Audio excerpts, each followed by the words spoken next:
Hello and welcome. You're watching Deep Dive. I'm Uday Pratap Singh. Imagine you're sleeping on a Sunday night after a day's hard work. Suddenly a fire erupts. There is panic inside the room where you and your 50 colleagues immediately run to the door only to find it locked. You still try to call for help and call your family, but any help reaching before the entire godown being burnt down seems impossible. Just 5 minutes and then we will die. Take care of my daughter and yourself. That's what 27-year-old Pankaj Haldar told his 24-year-old wife Moshmi Haldar just before he was charged to death due to Kolkata's Anandapur fire. Pankaj had been working at the Wow Momo warehouse in Kolkata's Anandapur for over the past 3 years. Even before dawn struck and Republic Day festivities began across the country on the 26th of January, a fire tore through two adjoining warehouse buildings in the Nazirabad area of Anandapur. There were two warehouses in an area that locals said were wetlands earlier. The fire broke out in a warehouse owned by Pushpanjali decorators and spread quickly to the adjacent Wow Momo's warehouse. While the Pushpanjali warehouse was completely burned down, the Wow Momo warehouse came under scrutiny for most laborers being killed inside the warehouse. The Wow Momo warehouse was a 12,000 feet structure at the location used to store packaging materials. The premises were rented and the landlord also owned the Pushpanjali godown from where the fire generated. NewsX investigation revealed severe lapses and non-compliance of fire safety regulations. Firstly, fire officials confirmed that the warehouses did not have a valid fire safety clearance, and the warehouse had no proper firefighting systems such as alarms, sprinklers or clearly marked emergency exits. Moreover, the workers said the exit gates were locked. Here's what the NewsX team found when they visited the godown.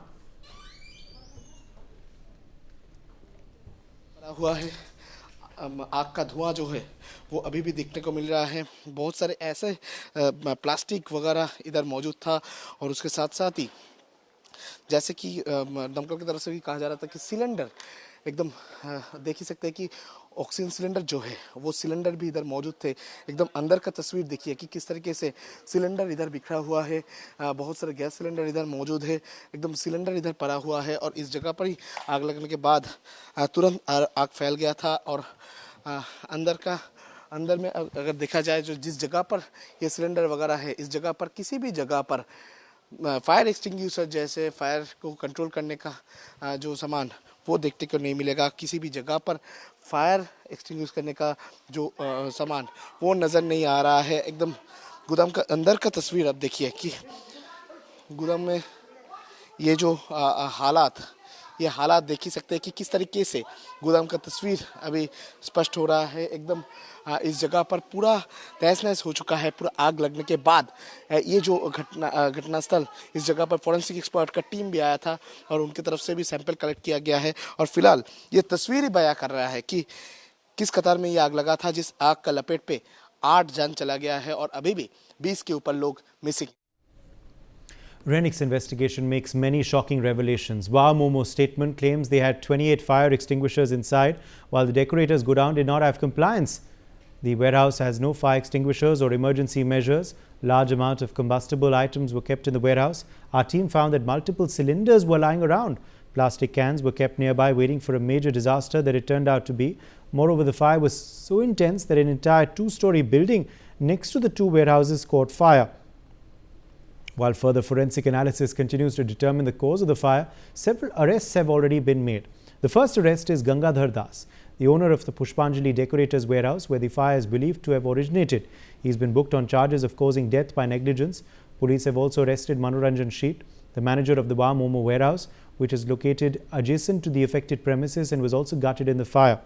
Along with him, Raja Chakrabarti, the deputy manager of the Wow Momo warehouse, has been taken into custody. But should further accountability be sought? Well, Wow Momo is owned by Sagar Daryani and Binod Homagai. Both met as students at St. Xavier's College in Kolkata. Sagar was born and raised in Kolkata. He is BCom Honours graduate from St. Xavier's College in Kolkata. Binod Homagai is a Nepal origin entrepreneur who also studied BCom Honours at St. Xavier's in Kolkata. Wow Momo is valued at around 2,740 crore rupees and has a revenue of 900 crore rupees in 2024-25. 52% of the company is still owned by Sagar Daryani and Binod Homagai. So why does the chain that claims to be one of India's fastest growing QSR chain not ensure safety measures at a warehouse where dozens of laborers live? Does the accountability go beyond Wow Momos? Well, the bottom line remains that over 24 workers have been killed in the past 12 hours. The leader of opposition in West Bengal and the governor of Bengal CV Anandapur have both visited the warehouse site. They claim the government has shown a casual and indifferent approach to enforcement and directly contributed to this disaster. मिছিল में 2000 BJP कार्यकर्ता है, लेकिन पूरा सड़क में जितना भी local जनता है सब उमड़ पड़ी। इसलिए ये लोग ये सरकार का जो गंदा काम ये कर रहा है, भ्रष्टाचार और इनह्यूमन काम कर रहा है, इसका खिलाफ जनता का आवाज बीजेपी उठा रहा है। हम लोग हाईकोर्ट जाकर ये जुलूस किया। आज का जुलूस में जितना आम जनता Moreover, the godowns destroyed in the fire were on land that borders or are part of East Kolkata westlands. The entire Karimpur Mauza, where the fire-ravaged godowns was located, has over 30 registered encroachment cases till 2021. This is an ecologically protected area where illegal construction and encroachment have become routine. Water bodies have been filled and converted to land, and garages, showrooms, warehouses, tin and iron structures for commercial use. The area is also close to the PM-EM bypass, barely a 10-minute drive, which makes it a top target for land encroachers. Under the state government's own submission before the Calcutta High Court bench, there are at least 500 cases of illegal construction or land use conversion in the wetlands. For any structure that comes up after 2006, it is immediately termed illegal due to the East Kolkata Wetlands Act. But there is a catch. The pre-2006 structures are not considered illegal, and Urban Development Minister of Bengal Farhad Hakim, who visited the site, said the structure had been there since 2006. So encroachment, negligence, culpability, this case has it all. Accountability can only be fixed through transparency.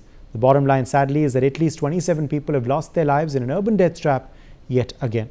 Sanjay Sahai, former IPS officer, joins us on this big story. Sanjay Sahai, what do you make of this tragic incident? Was this a man-made tragedy waiting to happen? Primarily, what I feel that we have reached a stage which we can call as the post-governance stage. So all the stakeholders, they have basically become spectators to the whole game. They have become bystanders. And we can find such accidents happening in gaming areas to restaurants. I think the last one which we had was in the beginning of January in Goa, and there also it was nearly the same story. What makes this incident or this accident so glaring and so heartrending is the fact that that particular space was literally being used as a concentration camp. And there are no labor laws. It also feels, while we talk of the fire licenses and nuclear and NOC and variety of other things, we start with the primary thing. And the primary thing is that the owner was using this particular facility more like a concentration camp for the workers to stay there, which also primarily means that there were no labor laws in action. Now, what we are talking about when this fire accident, after the fire accident, the fire force people, police and variety of other government officials, they descend on the scene and they primarily start talking as if they are some commentators to the whole game. They are the stakeholders. When these constructions happen and when these warehouses start working, does the fire force, does the labor department, does the corporation, they have absolutely no idea. To best of my understanding across the country, I don't think literally you can start any business without the blessings of the local corporator or the local elected representative. If the Calcutta Municipal Corporation is unaware of the fact that such huge storehouses or warehouses were existing there, then it talks very sadly of how the local sub-government happened. So broadly from the beginning itself, from the prevention, NOC, and if somebody doesn't take the NOC, does the fire department does not have any intelligence? Does the corporation does not have any intelligence? Does the labor laws does not have any intelligence? Department does not have any intelligence? And you don't need a nature of a police and military intelligence for issues of this nature. If they're going physically to these places, they will realize what it is. So somewhere down the line, after incident after incident, accident after accident, and exactly the same nature of connivance, it is a clear-cut case of total collusion. And when the accident happens, then the standard toolkit of ex gratia and variety of other things happen. Why can't these people do an audit at least of that area, whether such warehouses comply or they don't comply?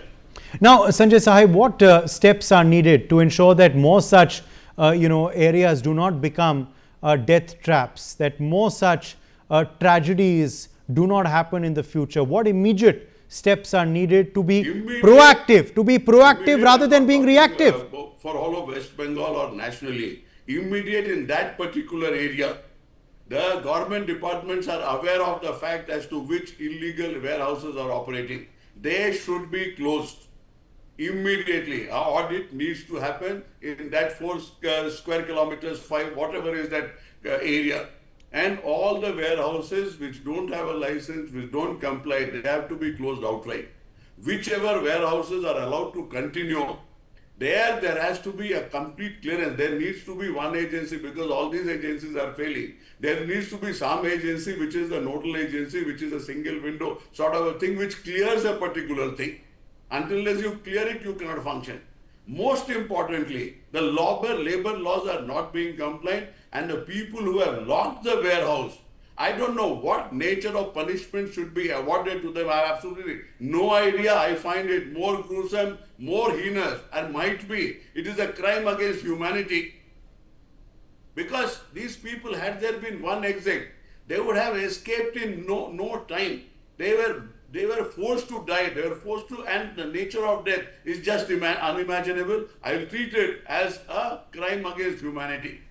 Until they don't do the audit straight away right now and give a white paper to this country, I don't think any of these ex gratia and variety of other things, Yes. this last, that last, the people who are a part of this negligence, they are talking about the lapses. Okay. All right. Appreciate you joining us, Sanjay Sai, with your perspective on this segment.